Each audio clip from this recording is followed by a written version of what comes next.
Hello and welcome, everybody. We are now going to look at a powerful tool that has dramatically changed my life and changed the lives of my clients and has the potential to dramatically change your life as well. And I call it the magic tool of tapping. So let's begin. To get in slideshow mode. There we go. All right, the magic tool of tapping. So we're going to start this presentation off with a quote from one of my clients. EFT, which is another name for tapping, is off the charts. I am a different person than I was a couple of months ago. When I try to think about the issues I came in for, I realize they're gone. The heavy feelings that had been weighing me down for so long seem to be permanently erased from my consciousness by this amazing technology. When I think about all the time and money I have spent over the years on different therapies and supplements, I realize I could have saved so much if I had just started here. I feel so good all the time now. So, what is EFT, or the magic tool of tapping? EFT stands for Emotional Freedom Techniques, but it's probably best known as tapping because it literally involves tapping on the same meridian points used in acupuncture. Only instead of using needles, EFT practitioners simply use their fingers, which is simply, obviously, much less invasive, easier to use, and you don't need quite as much training. Tapping looks a little funny and at first seems ridiculously simple. I have to admit that when I was first introduced to tapping, maybe almost 20 years ago now, I thought to myself, how could this possibly work? It wasn't until I went through my own trauma about a decade ago and was reintroduced to tapping that I learned that EFT is a powerful tool with an outstanding track record for helping people overcome a wide range of conditions, including PTSD, which stands for post-traumatic stress disorder, depression, emotional overeating, physical pain, fears and phobias, and much, much more. So today, we're going to specifically focus on how tapping can help with divorce recovery. So I like to call this the science behind the magic. So divorce throws our lives into upheaval. Not only do our emotions explode, but what was once secure becomes insecure. And the future suddenly becomes this vast ocean of unknowns. It's natural to feel fearful, anxious, and emotional when so much change happens at once. In fact, we're wired to feel this way because all this change poses a threat to our well-being. By wired, I mean how our brains are put together. So let's take a look at the three-part human brain. First to develop was the brainstem and cerebellum, and that's that green area down there and this little bulgy thing here. So this is the oldest part of the brain, evolutionarily speaking. It's also called the reptilian brain, and it deals with basic survival issues. Next to develop over the course of evolution was the midbrain, or our limbic system. And the limbic system is also called the mammalian brain or emotional brain because it deals with emotions, the encoding of emotions, and long-term storage of emotional events. It also has the job of keeping us safe. So over millions and millions of years of evolution, our brains developed what's called the neocortex, and this is that kind of squiggly part up on top here. And the neocortex, evolutionarily speaking, is the newest part of our brain. And it's the part of the brain most strongly associated with being human. It's where logic, reason, higher order thinking reside. And it's what makes possible the learning of languages and other high-level skills that we can learn that our animal friends simply cannot learn. So you may be familiar with the stress response, which is better known as the fight or flight response. Over the course of human evolution, our bodies developed this response to help our ancestors stay safe from physical danger. It's designed to protect us. So within the limbic system, or this midbrain area that deals with emotions, we've got a component called the amygdala, who really does have the job of keeping us safe. The amygdala has often been called the body's smoke alarm because the minute the amygdala detects a threat in the environment, it initiates a fight or flight response, which is a series of physiological changes designed to protect us. So during fight or flight, everything speeds up. Your heart beats faster, more blood is pumped to your arms and legs, your brain waves quicken, stress hormones such as adrenaline and cortisol flood your body, and there's all kinds of other changes that happen that are listed over here, but basically everything speeds up to make our ancestors as fast, strong, and alert as possible so they could have the best chance of either fighting a smaller threat or escaping a larger one. This is super helpful whenever you come face to face with a saber-toothed tiger. Not so helpful when you're trying to recover from an emotional ordeal such as divorce and the events leading up to the breakup. Fight or flight was designed for short-term emergency situations. It was not designed to be used for long periods of time. But unfortunately, during a divorce, it's common to remain in fight or flight for months or years on end, which often leads to difficulty sleeping, excessive weight gain or loss, depression, physical pain, or a generalized feeling of fear or anxiety. What tapping does with amazing efficiency is to halt this fight or flight response in its tracks. So remember, the limbic system predates language and logic by millions of years. There's that limbic system, that little red area there, predates that blue area by millions of years. And so this means it doesn't understand English, Spanish, Swahili, or any other human language. Although telling yourself to get over it and get on with it may be great advice, that part of the brain controlling these switches for the stress response, it might not be getting the message. It might be like those old Charlie Brown cartoons. Remember when the teacher spoke, all the kids heard was wah, wah, wah, wah.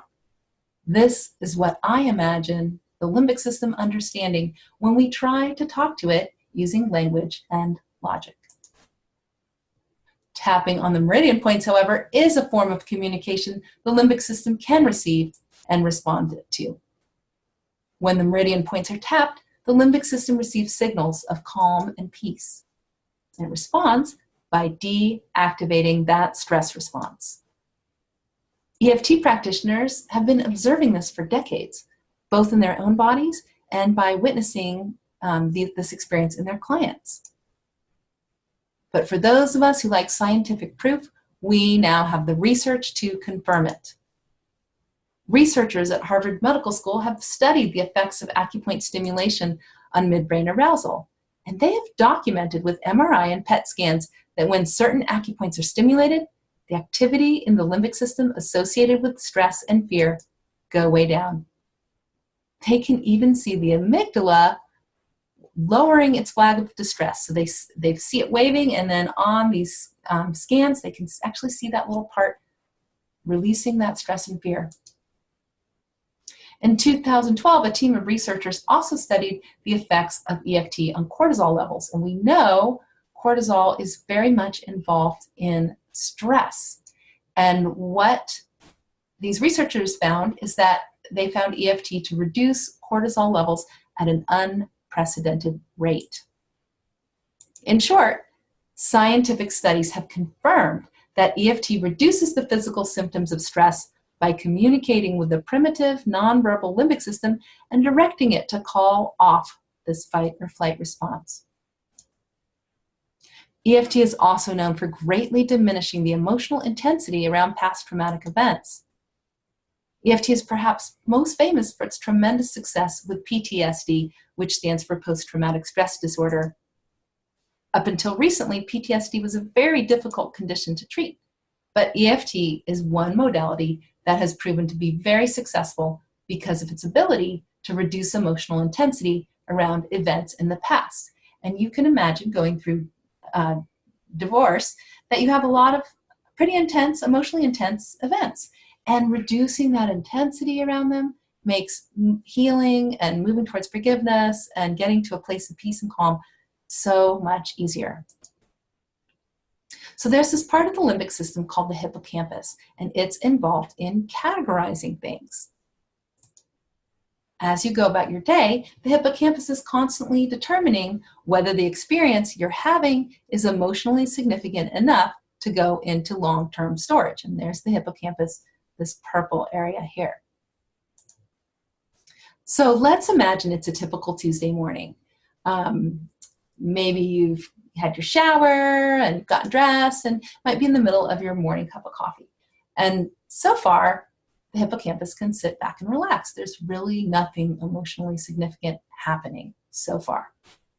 Then, all of a sudden, the phone rings. And on the other end is news that a loved one has been in a severe car accident, serious car accident, and is now in critical condition in the ICU. Well, now the hippocampus is busy. It's tagging and flagging everything in the environment, and you're probably going into a stress response, feeling some fear, some helplessness, sadness maybe some anger.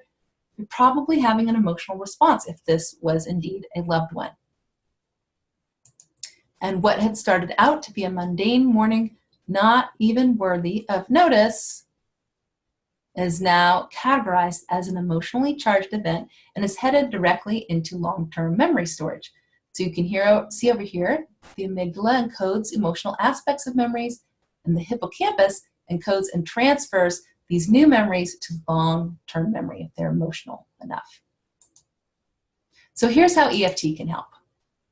When we bring up a memory, so let's say like 2 or 3 weeks have gone by and we have this memory of that phone call and how emotional we felt. When we bring up a memory that has not been processed, those original emotions will probably come right up. Maybe not as intense as they were initially, but if you think about that phone call where you learned about the car accident and you haven't processed these emotions thoroughly, probably that same fear, that hopelessness, that tightening in your gut, whatever the feelings were, it's probably going to come up. So you hold this picture in your mind of what's going on and you feel those feelings. Then you tap on the meridian points and send signals of calm and peace to the limbic system, to the amygdala and the hippocampus, and eventually the hippocampus gets the message that this event is not currently happening, and the hippocampus actually is able to recategorize the event from traumatic to very traumatic to more neutral. So how we experience that is we start, I wish this picture was reversed, but we start out with high emotion. Things are really, really intense, anger, fear, etc. And then we tap on it, the hippocampus recategorizes the memory, and we experience that as a low level of emotion, much more calm and relaxed. When this happens, clients generally report that this memory that was so highly charged just minutes before now simply feels like a story that happened. The memory no longer feels so intense within them, but beside them. So another thing the hippocampus and amygdala do is constantly compare what's happening in your present moment to what's already in long-term memory storage. So let's go back to that example and imagine that it's 2 months later. And again, you're going through your morning routine, again, not much is happening, and then the phone rings. Now this time it's a little different than before because now you have a traumatic memory in storage. And that phone ringing, just the ringtone of it, could have gotten tagged and flagged and put in storage, and that could be triggering a response. You might, just from the sound of the phone, might feel your heart beating faster, your gut tightening, some fear coming in, stress hormones coursing through your body. And you might really be feeling like that freak out moment there, even though you don't even yet know who's on the other end. Might be nobody. So EFT can actually, by recategorizing this event from trauma to neutral, it actually can take away that trigger, which is so great. So the phone can ring and you don't have that anymore. So scientists speculate that EFT not only lowers the emotional intensity around particular events, but actually permanently alters the neural pathways in your brain. When conditioned fear pathways in the limbic system are eliminated, similar stimuli no longer produce the same responses. In other words, EFT is actually able to rewire the brain so that events held in storage no longer get triggered in the same way. So here's a really clear example of this.